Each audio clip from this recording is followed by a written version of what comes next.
السلام عليكم ورحمة الله وبركاته. الحمد لله الذي بنعمته تتم الصالحات، ثم الصلاة والسلام على سيدنا محمد وعلى آله واصحابه أجمعين. أما بعد, sifa njema zinamstahiki Allah subhanahu wa ta'ala, ambaye kwa neema yake anatimia mambo mema na mazuri, na rehma na amani zimwendee kiongozi wetu mtume wetu Muhammadun sallallahu alayhi wa ala alihi wasallam. Sawa na siku yetu ya leo, sawa na tarehe 19 mwezi wa 3 mwaka 2025, nikiwa pamoja na ndugu yangu hapa ambaye nitapenda tuchukue fursa fupi kutokana na utambulisho ili tupate kuendelea. Nikianza kwanza na mimi mwenyewe ambaye naitwa ni Ustaz Hassan, ambaye ni kiongozi wa kundi ambalo linaitwa Al-Muslim Akhul Muslimu. Ni kundi ambalo linapatikana Buyenzi, barabara 19 namba 29. Pia nitapenda nielekeze moja kwa moja kwa ndugu yangu na yeye atoe utambulisho ili tupate kuendelea na mengine inshallah. Naam, wa alaikum salam wa rahmatullahi wa barakatuh. Nashukuru sana ndugu yangu Ustaz Hassan kwa fursa hii.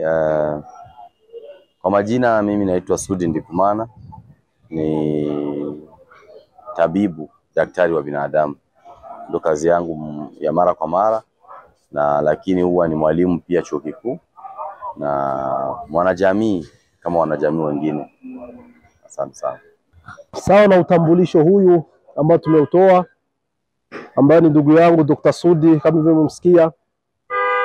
Tukitazama Qur'ani, ndugu yangu Dr. Sudi ambaye anatuambia, Allah subhanahu wa ta'ala anatuambia innamal mu'minuna ikhwa, hakika wauminifu wote ni ndugu, au waislamu wote ni ndugu.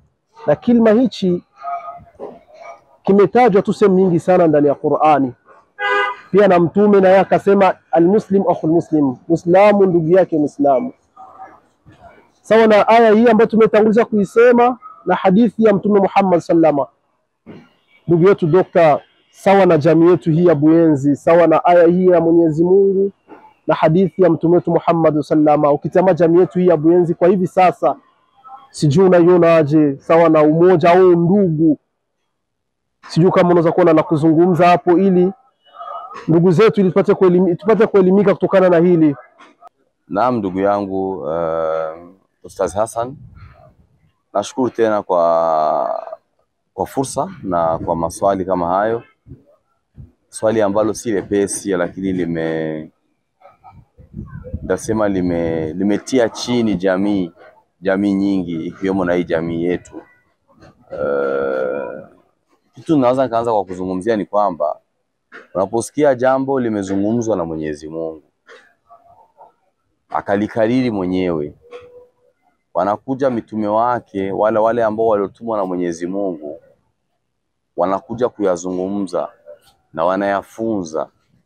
Hayo mambo hayana hiari, ni mambo mtu ana lazima kuyafuata. Sasa unapomsikia Mwenyezi Mungu anakuambieni kwamba nyie ni ndugu,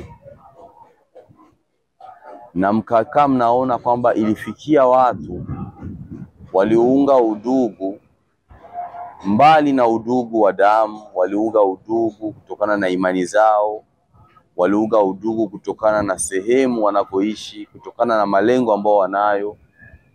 Sisi ndio tunaamua, wala hatutakuwa na nafasi ya kusema kwamba ni jambo la hiari. Moja kwa moja unaniuliza mtazamo gani nitakuwa niko nao kuhusu udugu? Aje watu wanaoishi udugu katika jamii yetu? Je, tumekubali huyo wito ambao tuliopewa na Mwenyezi Mungu aliotuumba, au tumepumbazika kidogo, au tuko njiani, kuna ambayo tunafanya kitu tumesahau? Kwa ufupi nizungumze tu kwamba jamii kama mnaiona hii jamii yetu, miaka zaidi ya 100 leo, 120, tupo kwa pamoja, tunajuana, kwa mzee Hassani, kwa mzee Zuberi, kwa mzee nani, mama Asha, mama Mariam. Hawa watu si bure mpaka wawepo katika sehemu kama hii. Yametokea kutokea, historia yao ilikuwepo mpaka wamefikia hatua kama hii. Ukiwasogelea wazee watakwambia sehemu ya Matongoni, watu wametoka Matongoni mpaka wamekuja wakajenga sehemu hizi za Buyenzi. Kwa nini?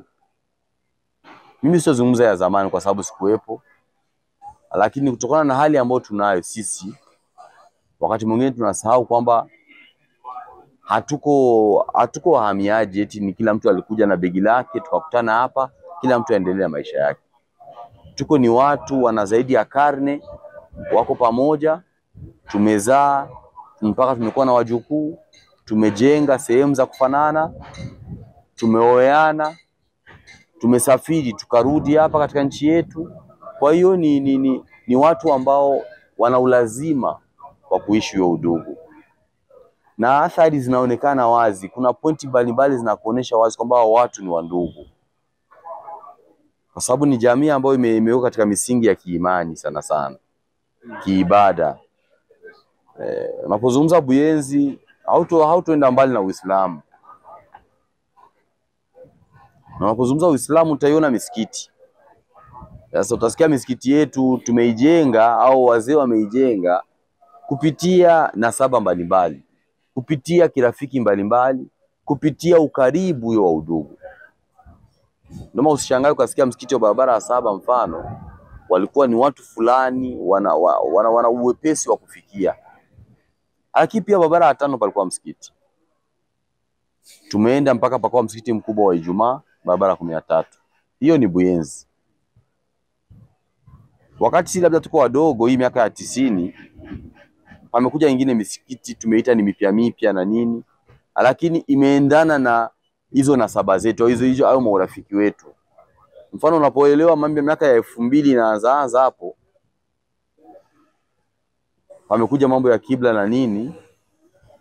Vijana tumekuwa na misikiti barabara 24, barabara 17, barabara ya 6. Ni generation mpya, lakini katika yale. Sasa hawa watu ambao wana hizo nasaba, wana hiyo urafiki, wana hiyo umoja wao kutokana na tabia zao, wanaishije katika hiyo jamii yao? Je, wameitika hiyo wito wa kwamba wenyewe ni ndugu? Sasa kama wameitika, ni kutizama wanavyoishi, ni kutizama matokeo ya udugu. Kwa sababu jamii yote ile ambayo imeitika wito wa udugu, matokeo yake utayaona. Ni kama mbegu unakuwa umepandikiza, matokeo utayaona. Hao watu wataishi kwa usalama, hao watu wataheshimiana, hao watu wataendelea hata katika kiuchumi. Kwa sababu umoja, kama gisi wanavyozungumza katika Kiswahili, umoja ni ndugu, umoja ni nguvu, na mtengano ni udhaifu. Si umoja wa binadamu tu, hata siafu mkiziona ziko kwa pamoja zinabeba kama mti kazito.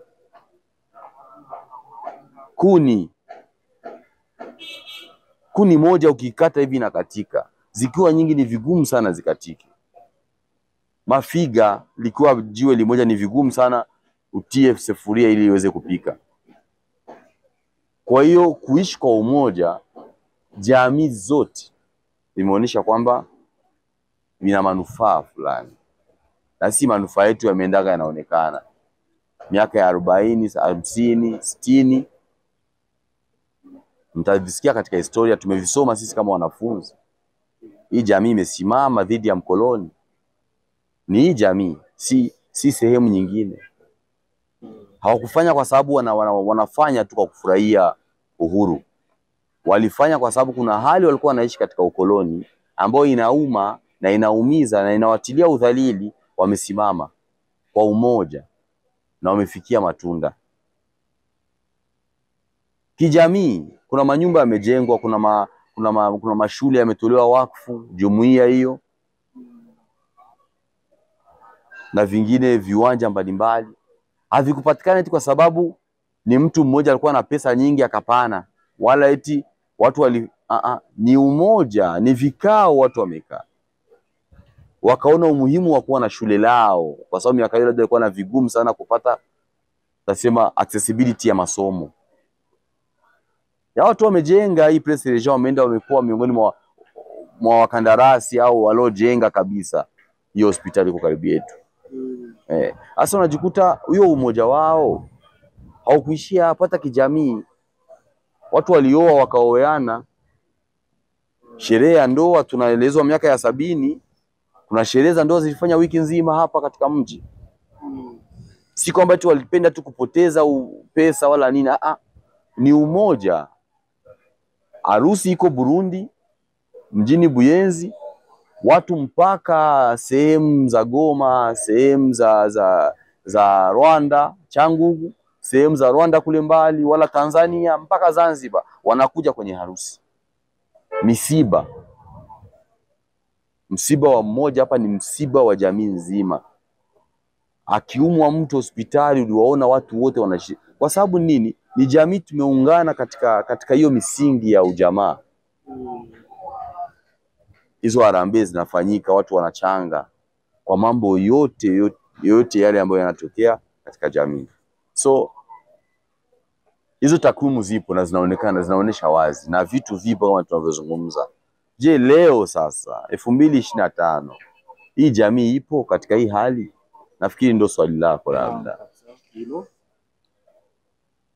Sijui kama nitakuwa mwenye kujibu sahihi sawa, lakini niko katika jamii na huko katika jamii, na wengi wanatutizama huko katika jamii. Jamii nafikiri imekuwa kijina. Jamii haipo kama jamii. Watu wapo, mimi, wewe, shangazi fulani, dada fulani, mjomba, jirani yetu wapo, lakini sidhani kwamba tunaishi katika misingi ya huyo umoja, kwa kuzingatia kwamba ni wito tuliopewa na aliyotuumba, ni mafunzo tuliopewa na kipenzi cha umma Mtume Muhammad SAW, ni zawadi wala ni urithi tulioachiwa na wazee wetu na mama zetu. Sidhani kwamba ni hivyo, kwa sababu hali tunazoziishi zinaonekana wazi. Udhalili ambao unatufanana katika nyuso, udhalili ambao unatufanana katika maisha yetu ya kila siku, katika sekta mbalimbali, unatosha kuwa kiashiria cha kwamba umoja tumeutia pembeni. Kwa sababu leo imekuwa ni vyepesi sana kuishi katika jamii ambayo watoto wa baba mmoja wana miaka hawasemi, watu wamegomba, mwazazi amefariki, amewachia nyumba aliyoijenga yeye kwa uwezo wake.